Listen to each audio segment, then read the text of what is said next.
Okay, the last video for this set of notes on rolling will focus on how do objects with different moments of inertia compare in energy and speed. And actually, before I do that, I do want to fix one thing. I had said, if you're at the very end, I was a little confused on what this represents. This is the minimum coefficient of friction to allow for rolling, smooth rolling, as opposed to slipping.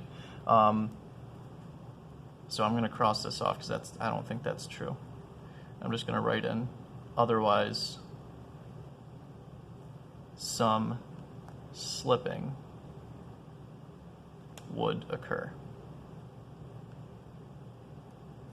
And the idea here is that if the coefficient of friction for rolling was any less than this, you'd get some slipping, and if it keeps reducing down and down and down, then eventually you would get this object, from the top just sliding down with no rolling whatsoever because there's no friction.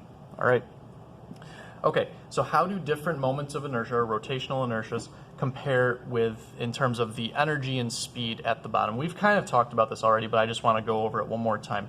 Remember that the formula for moments of inertia, the general formula, is I equals B times M times R squared. B is just a constant that depends on the shape of the material, where B is a constant dependent on shape. Okay? And I'm actually going to go back and steal some lines that I had up here and bring them down here. What we got once we wrote out the net torque equation, we started substituting in, we eventually got to here. So we started with, let's see, tau net equals tau from the force of friction equals I omega.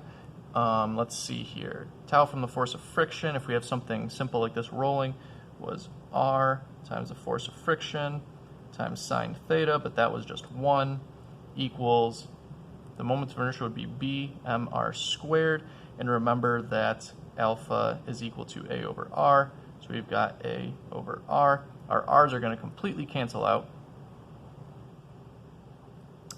and we're left with the force of friction equals that constant, that coefficient for the moments of inertia, times the mass times the acceleration.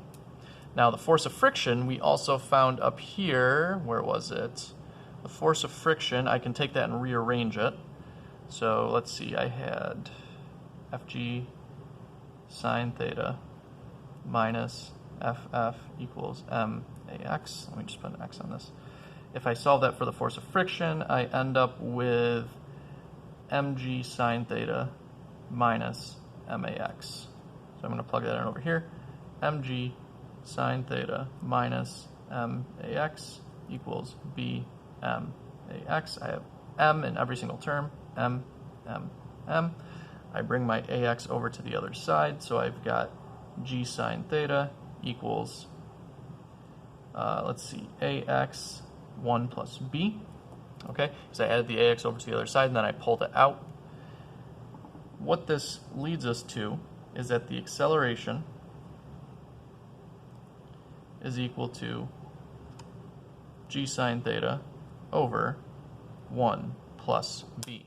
Meaning, if you are dealing with rolling, every single one of these objects is going to have some positive coefficient in front of it. The acceleration will always be smaller. So the bigger that coefficient on the moment of inertia is, that leads to a bigger moment of inertia, which leads to less acceleration. Less acceleration leads to less speed, which leads to less translational kinetic energy. Okay, so the bigger the moment of inertia, the slower the object actually goes. Okay, the more energy has to be put into rotating the object as opposed to simply translating it. All right, so usually what you can do is you can kind of compare different moments of inertia based on what the coefficient in front of them is. Yeah, I think that's pretty much it. So that's all I have to talk about with rolling. It's an interesting topic. It is tricky, but once you get the hang of it through a couple of problems, there's not a heck of a lot else that can get thrown at you. So it's one of those where you just kind of got to practice the same thing a few times, get the procedure down, and then you have a good handle on it. I think when I come back, I'll be talking about angular motion, so see you then.